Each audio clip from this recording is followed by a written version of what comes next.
और पीछे लाइट ध्यान देना है। देखो एगो लाइट जल रही है ना, है ना, वो लाइट कहाँ पे, बल्ब है, वो लाइन है, वो बल्ब का बुतेगा तो ये बल्ब ऑफ कर देंगे हेलोजन। ठीक है, चलिए तो आज क्लास 10th का ये केमिस्ट्री है ना, लेसन फर्स्ट, केमिस्ट्री का ये लेसन सेकंड का पार्ट 1 है। ठीक है ना, पार्ट 1 और टॉपिक है इसका अम्ल, क्षार और लवण। एनसीईआरटी बुक लिया गया है ना, एनसीईआरटी बुक लिया गया। चलिए इसके बारे में डिटेल सब देखते हैं। थ्योरी का ये लेक्चर रहेगा। अम्ल यानी दूसरा चैप्टर अम्ल है, क्षारक एवं लवण। यहां 3 बातें पढ़नी है, जो क्लास 7 में भी है ये चीज हूबहू, और क्लास 10 में अम्ल, क्षारक और लवण। अम्ल को इंग्लिश में एसिड कहते हैं, आपको ये याद रखना पड़ेगा इंग्लिश वर्ड में। एसिड, क्षारक को बेस कहा जाता है। ऐसे अल्कली भी कहते हैं, क्या बोलेंगे, अल्कली। ठीक है ना, क्षारक अल्कली और लवण यानी सॉल्ट, और इसको क्या बोलेंगे, एसिड। ठीक है ना बच्चों, तो एसिड, बेस और सॉल्ट, या एसिड, अल्कली और सॉल्ट। ऐसे जनरली अल्कलीज को बेस ही कहा जाता है, लेकिन हम लोग इसमें अंतर देखेंगे कि क्षार और क्षारक में क्या अंतर देखने को मिलता है।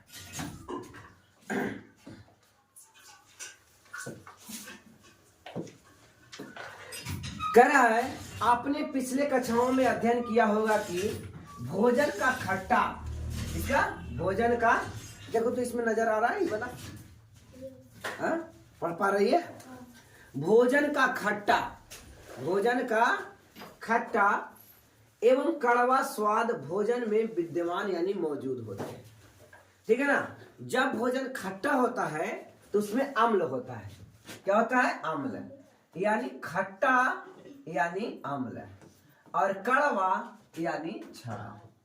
ठीक है ना बच्चों, कड़वा यानी यहां से एक थ्योरी ही निकल के आ गई, अम्ल स्वाद में खट्टा होता है और क्षार स्वाद में कड़वा होता है। लिखिए कोई नहीं, ये आपको मिल जाएगा पीडीएफ। ओके, घर जाकर के सुंदर सुंदर आप लिखिएगा, दोनों चीज मिल जाएगा।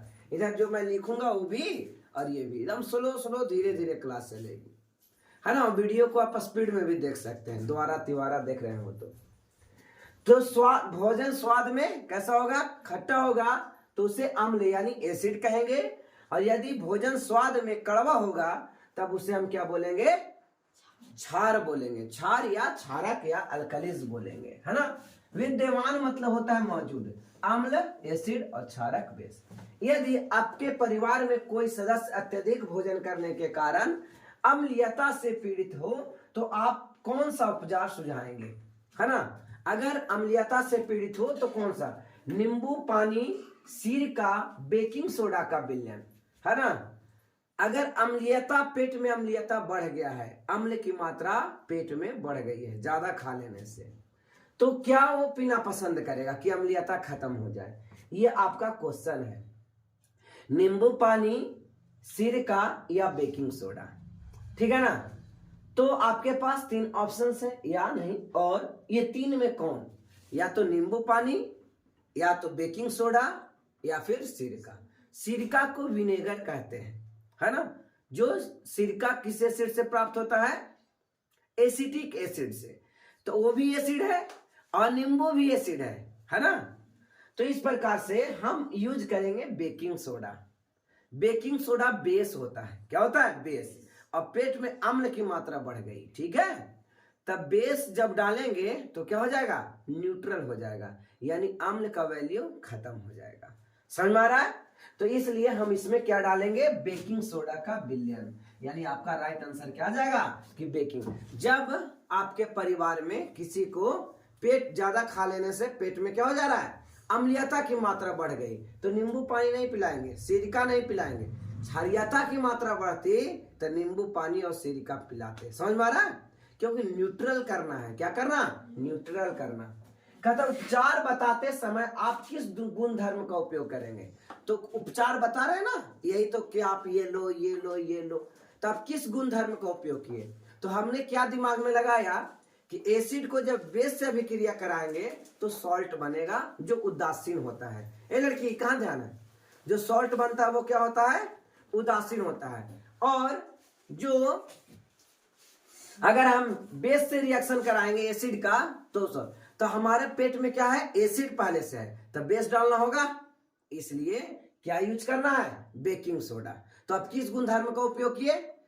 हम जानते हैं कि अम्ल को या अम्ल के साथ क्षार की अभिक्रिया कराई जाए तो न्यूट्रल बनता है, उदासीन बनता है, तो पेट की अम्लीयता ठीक हो जाएगी। ठीक है ना? तो हमने इस गुणधर्म का उपयोग किया। आप जानते हैं कि अम्ल एवं क्षारक एक दूसरे के प्रभाव को समाप्त कर देता है। अभी जैसा मैंने बताया कि अम्ल और क्षारक दोनों से अभिक्रिया करा देंगे, दोनों साथ में अभिक्रिया होगा तो वो उदासीकरण यानी न्यूट्रल हो जाएगा। क्या होगा बच्चों? न्यूट्रल हो जाएगा। ठीक है ना? अब आपने अवश्य ही इसी जानकारी का उपयोग किया होगा। अभी मैंने पहले बतला दिया, यही जानकारी को हमने इसी गुणधर्म को, इसी कैरेक्टरिस्टिक्स को उपयोग करते हुए और ये इलाज दर्शाए। ठीक है? आगे कहता है याद कीजिए कि कैसे हमने बिना स्वाद चखे ही खट्टा एवं कड़वा पदार्थ की जांच की थी। ये कौन क्लास की बात कर रहा है? 9 क्लास की नहीं, 8 क्लास की नहीं, 7th क्लास की बात कर रहा है। तो बिना 7 पढ़े आपको सारा तो ऊपर से निकलेगा, है ना? अभी करंट में 7 चल रहा था, इसीलिए अच्छा से याद होगा आप लोग को भी। ठीक है ना? तो बिना चखे तो उसको टेस्ट कर लेंगे। कैसे टेस्ट करेंगे? लिटमस पेपर के थ्रू, है ना? अम्ल रहेगा तो नीला लिटमस पेपर लाल हो जाएगा। और ये कहां से प्राप्त होता है? लाइकेन घास से प्राप्त होता है। ठीक है ना? जो साइबेरिया इलाका में, ठंडे प्रदेश में ये लाइकेन घास उगती है, शैवाल के साथ परजीविता का कार्य करती है। लाइकेन कितना बार एग्जाम में पूछा है, लाइकेन किसके साथ परजीविता का? तो एक सहजीवी का उदाहरण है। अगर शैवाल मर जाएगा तो लाइकेन भी मर जाएगा, है ना? परजीविता का मतलब वही होता है। तो ये क्लियर है बच्चों? क्या है कि बिना स्वाद चखे। और अगर क्षार हो तो क्या करेंगे? अगर क्षार रहे तो जैसा कि आपको पता होगा, अगर क्षार होगा तो लाल लिटमस पेपर कैसा हो जाएगा? नीला हो जाएगा बच्चों। क्या हो जाएगा? नीला हो जाएगा। अब अम्ल रहेगा तो नीला लिटमस पेपर लाल हो जाता है। ये बच्चा हरा बोल रहा है, लाल हो जाता है ना? तो याद करने का एक कोड छोटा सा दर्शाए थे, याद है कुछ? कोड क्या था? इसको था छोले नहीं, छो ऐसे लिखिएगा, है ना? छोलानी, यानी क्षार में लाल लिटमस पेपर नीला हो जाता है। पढ़ने का तरीका, क्षार में लाल लिटमस पेपर नीला हो जाता है। और अम्ल का कोड क्या था? अनिल। ठीक है ना? अनिल क्या हो गया? आ से हो गया अम्ल, नी से हो गया नीला और ला से हो गया लाल। यानी अम्ल में नीला लिटमस पेपर लाल हो जाता है। तो बच्चों आई होप इतना तक आपको समझ में आ गया होगा कि हम टेस्ट करके भी एसिड बेस को पहचान सकते और बिना टेस्ट किए भी एसिड बेस को पहचान सकते। उसके अलावे और क्या हमने पढ़ा? इसके अलावे हमने एक बात और पढ़ी कि अगर पेट में अम्लीयता की मात्रा ज्यादा हो जाए, तो उसको दूर करने के लिए हम क्षार का उपयोग करेंगे। ठीक है ना? जिससे कि उदासीकरण यानी प्रभावहीन हो जाता है। इसको फोटो ले लो तो स्क्रीन जल्दी डिलीट भी हो जाता है कभी कभी ना।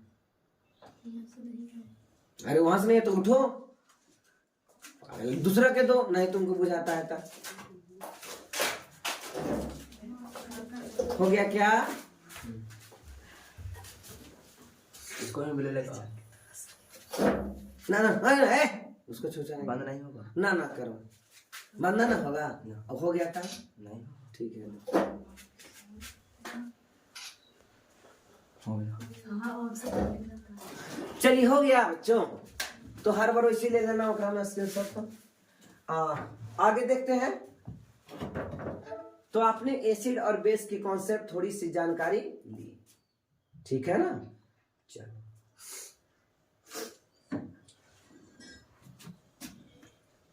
थोड़ी और जानकारी लेते हैं, है ना।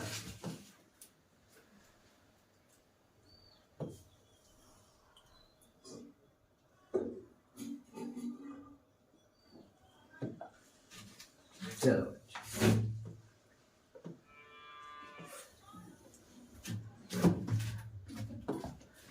अब आप देखिए, जैसा कि यहां दिया हुआ है, हम जानते हैं कि अम्ल स्वाद में खट्टा होता है। एक छोटी बात आप लोग याद रख लिए अम्ल के बारे में कि स्वाद में खट्टा होता है और अम्ल में नीला लिटमस लाल हो जाता है ना। यही पूरा चैप्टर घूमते रहेगा। तो दो बातें याद हो गई।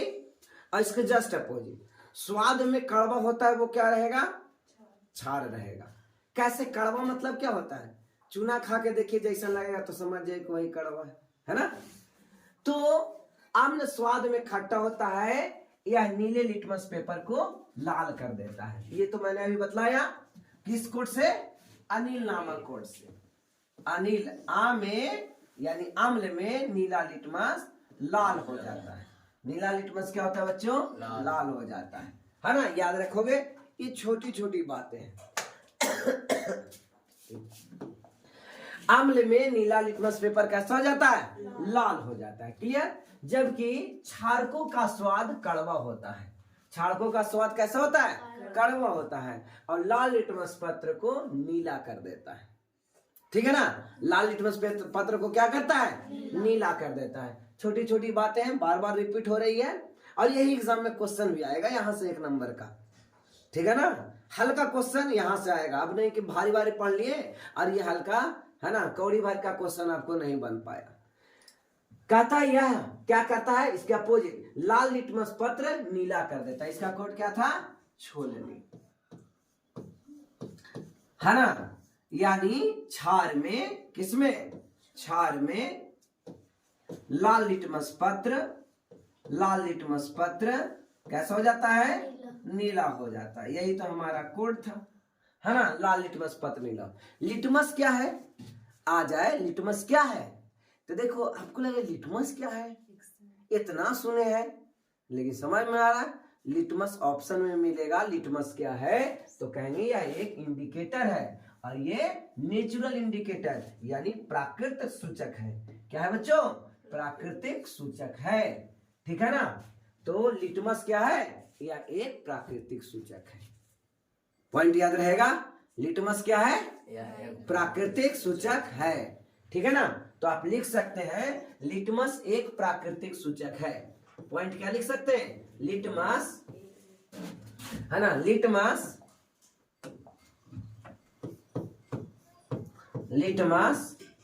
एक प्राकृतिक सूचक है। प्राकृतिक सूचक है। क्या है बच्चों? तो लिटमस एक प्राकृतिक सूचक मतलब इंडिकेटर, है ना। सिर्फ इंडिकेट करे कि यह क्या है, उसका उपयोगिता ज्यादा नहीं है। जस्ट लाइक एज, जैसे आप रूम में एक बोर्ड लगा हुआ देखे होंगे, है ना, इलेक्ट्रिक बोर्ड। उसमें एक इंडिकेटर लगा रहता है। क्या उस इंडिकेटर से आप रूम का रोशनी कर सकते हैं क्या? उस इंडिकेटर के लाइट से आप पढ़ाई कर सकते हैं क्या? तो उस इंडिकेटर का बस एक ही काम है, आपको ये बताएगा कि इस बोर्ड में लाइन है या नहीं। इसके अलावा और उसका कोई काम है? तो इंडिकेटर भी ऐसा ही है। इंडिकेटर वहां भी कहा गया और यहां भी इंडिकेटर है। दोनों इंडिकेटर बात बराबर है।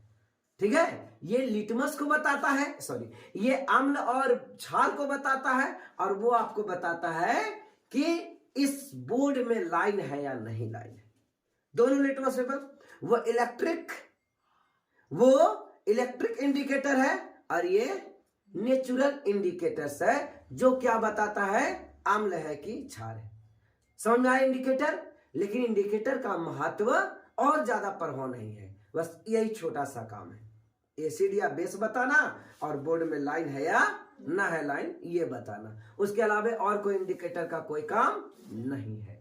ठीक है, तो लिटमस क्या है? तो लिटमस एक प्राकृतिक सूचक है, ये आपको रटना है, याद करना है। ठीक है ना, समझ में आ गया? ये कहां से प्राप्त होता है? तो ये लाइकेन नामक घास से प्राप्त होता है। 7 क्लास की किताब में अच्छा से दिया है फिगर बना के, एक लाइकेन का एक पौधा दिखाया है और उसके लैटेक्स से यानी दूध से बनाया जाता है एक गाढ़ा पेस्ट, और उस पेस्ट को क्या करता है? पेपर में डुबा देते हैं। ठीक है, और डुबा के निकाल के और सुखा देते हैं। सुखा लेने के बाद कैंची से बीच में काट देते हैं और वो हमारा तैयार हो गया लिटमस पेपर। लिटमस से लिटमस पेपर, पेपर में बन गया, पेपर में तो हो गया लिटमस पेपर, है ना? ये आपने क्लास 7 में पिछले साल पढ़ा था, पिछले के पिछले साल। इसी प्रकार से जो टर्मरिक है दैट मीन्स हल्दी, टर्मरिक यानी हल्दी, ये भी पूछेगा क्या है? तो ये भी प्राकृतिक इंडिकेटर है, यह भी एक ऐसा ही सूचक है, यह भी एक प्राकृतिक इंडिकेटर। 7th क्लास में हमने बनाने के लिए भी दिया था बच्चों को, है ना, कि हल्दी का पेस्ट से आप एक इंडिकेटर बना करके लाइए। ठीक है ना, और उसमें क्या था? जब चूना को डालते तो लाल हो जाता था, चूना क्या हो जाता था? लाल हो जाता था। ठीक है ना, यानी कि हल्दी बेस के प्रभाव के कारण वो लाल हो जाता था। ठीक है, तो ये भी क्या है बच्चों? तो ये भी एक इंडिकेटर है। कौन? टर्मरिक, टर्मरिक यानी हल्दी। देखो टर्मरिक लिखा हुआ है। क्या आपने कभी ध्यान दिया कि श्वेत कपड़े पर लगे सब्जी का दाग जब क्षारीय प्रकृति वाले साबुन से रगड़ते हैं, यानी एक लाइन और बता दिया कि साबुन क्या है? क्षार है। साबुन क्या है? हर लाइन में आपका क्वेश्चन घुसा हुआ है ना? पढ़ने का तरीका आपको पता होना चाहिए कि साबुन क्या है? क्षार है। क्या आपने कभी ध्यान दिया है कि श्वेत, श्वेत मतलब उजला कपड़े पर, है ना, सब्जी का दाग लगा हुआ है, जब उसे क्षारीय प्रकृति वाले साबुन से रगड़ते हैं तो उसका धब्बा भूरा लाल हो जाता है। क्यों? क्योंकि सब्जी में क्या था बच्चों? हल्दी था, टर्मरिक था। ठीक है, सब्जी में क्या था? हल्दी था। नहीं तो आपको विश्वास है तो आज एक कोई लीजिएगा कपड़ा, ठीक है, उसमें सब्जी डालिए या हल्दी डालिए और उसको साबुन से धोइएगा। उसको यदि आप साबुन से धोइएगा तो क्या हो जाएगा? उसका कलर कैसा हो जाएगा? लाल हो जाएगा, भूरा लाल हो जाएगा। कैसा हो जाएगा? भूरा टाइप में लाल होगा। तो आपको ये याद रहेगा कि हल्दी इंडिकेटर में, हल्दी जैसे उधर लिटमस इंडिकेटर में, है ना, जब लाल लिए थे तो नीला हो गया था। किस में? आमले में कि क्षार में? आमले में। नीला लिटमस लाल हो गया। अब हल्दी में क्या होगा? हल्दी में होगा कि अगर इसको क्षार से भी क्रिया कराई जाएगी तो भूरा लाल हो जाएगा। क्या होगा? भूरा लाल हो जाएगा। याद रखोगे? याद रहेगा ना कि जब क्षारीय प्रकृति वाले साबुन से यानी साबुन के साथ क्षार से भी क्रिया कराया जाएगा तो ये कैसा हो जाएगा? भूरा लाल। लेकिन कपड़े को अत्यधिक जल से धोने के पश्चात वह फिर से पीले रंग का हो जाता है। ठीक है ना, यानी अब रगड़ के उसको साफ करेंगे तो ये पीले कलर का हो जाता है। अम्ल एवं क्षारक की जांच के लिए आप सिंथेटिक सूचक का भी इस्तेमाल करें। सिंथेटिक का मतलब बच्चों, संश्लेषित का मतलब होता है प्रयोगशाला में बनाए जाने वाले। ये कोई प्रकृति नहीं है, इसे हम लोगों ने बनाया, प्रयोगशाला में इसे बनाया गया। अंतर समझ में आ रहा है? प्रयोगशाला में। लेकिन हल्दी को प्रयोगशाला में बनाया गया था क्या? अब लिटमस पेपर को प्रयोगशाला में बनाया था क्या? नहीं, वो सब प्राकृतिक इंडिकेटर है। इसीलिए क्वेश्चन आएगा कि कौन सा, छाटिए कौन सा प्राकृतिक इंडिकेटर है और कौन सा है, हिंदी में क्या बोलते हैं? संश्लेषित इंडिकेटर्स है। ठीक है, नेचुरल एक तरफ, तब नेचुरल में आपने 2 पढ़ा। लिटमस पेपर क्या है? नेचुरल है। और एक और क्या पढ़ा? हल्दी, टर्मरिक, ये भी नेचुरल इंडिकेटर्स है। और सिंथेटिक इंडिकेटर्स कौन है बच्चों? तो सिंथेटिक इंडिकेटर है मेथिल ऑरेंज, फिनॉल फैथिलीन, फिनॉल फैथिलीन। ठीक है ना, ये आपका कौन सा सूचक है? सिंथेटिक इंडिकेटर्स है। 2 याद रहेगा? प्राकृतिक इंडिकेटर में हमने क्या क्या पढ़ा? तो प्राकृतिक इंडिकेटर में लिटमस और हल्दी, सिंथेटिक इंडिकेटर में मेथिल ऑरेंज और फिनॉल फैथिलीन, ये दोनों आपको लिखना है। तो एक तरफ क्या लिखोगे बच्चों? एक तरफ आप लिखोगे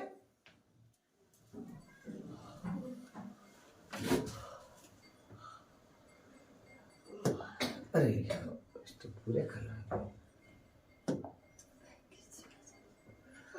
चलिए इसको लिख लीजिएगा।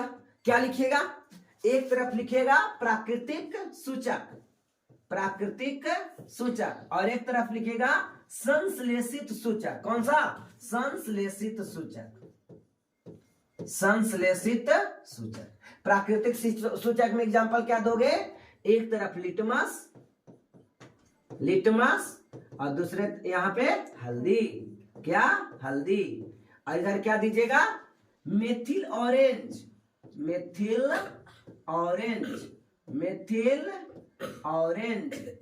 ठीक है बच्चों, मेथिल ऑरेंज।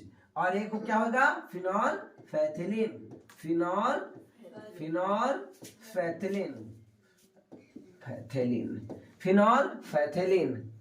क्लियर है ना? याद रहेगा? मेथिल ऑरेंज और फिनॉल फैथिलीन। बोले 7-8 बार।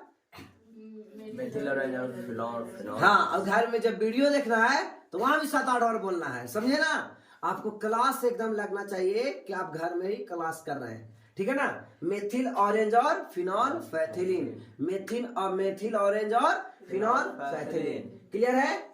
तो इस प्रकार से हमने 2 इंडिकेटर्स के बारे में पढ़ा। अम्ल स्वाद में, बोलो, अम्ल स्वाद में कैसा होता है?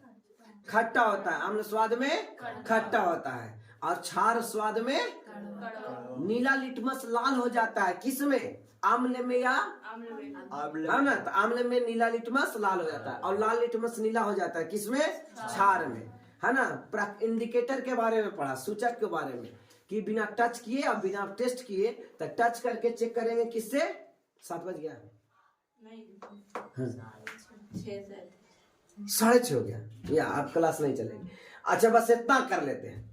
इस अध्याय में हम आम्ल क्षारक की अभिक्रिया के बारे में पढ़ेंगे, अध्ययन आगे करेंगे। आम्ल के बारे में और क्षारक के दोनों के साथ जो अभिक्रिया होगी, यानी जिसको पहला चैप्टर समझ में ना आए तो सेकंड चैप्टर भी उसको पढ़ने का भागी नहीं है। समझ में आ रहा है ना?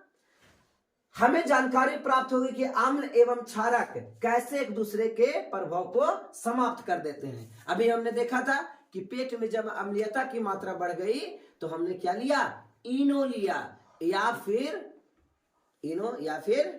Baking soda. बेकिंग सोडा का फॉर्मूला बता दो बच्चों। NaHCO3। ये बेकिंग सोडा नहीं, या खाने वाला सोडा। बेकिंग सोडा या बेकिंग पाउडर या खाने वाला सोडा कहिए। क्लियर हो रहा है? फिर हमने क्या पढ़ा? इंडिकेटर 2 प्रकार के होते हैं। एक प्राकृतिक इंडिकेटर पढ़ा और एक कृत्रिम इंडिकेटर पढ़ा। संश्लेषित यानी कृत्रिम इंडिकेटर। संश्लेषित को इंग्लिश में क्या कहते हैं? सिंथेटिक। क्या कहेंगे? सिंथेटिक इंडिकेटर्स के बारे में पढ़ा। मेथिल ऑरेंज और फिनॉल फैथिलीन। मेथिल ऑरेंज और फिनॉल। प्राकृतिक इंडिकेटर में एग्जांपल क्या था? लिटमस पेपर और हल्दी। ठीक है ना? लिटमस पेपर और हल्दी। तो इस अध्याय में हम देखेंगे एक दूसरे को। कहता साथ ही दैनिक जीवन में पाए जाने वाली और उपयोग में आने वाली बहुत से रोचक वस्तुओं की भी जानकारी का अध्ययन हम लोग इस चैप्टर में करेंगे। ठीक है ना? इसको भी स्क्रीनशॉट ले लो वहां से जी।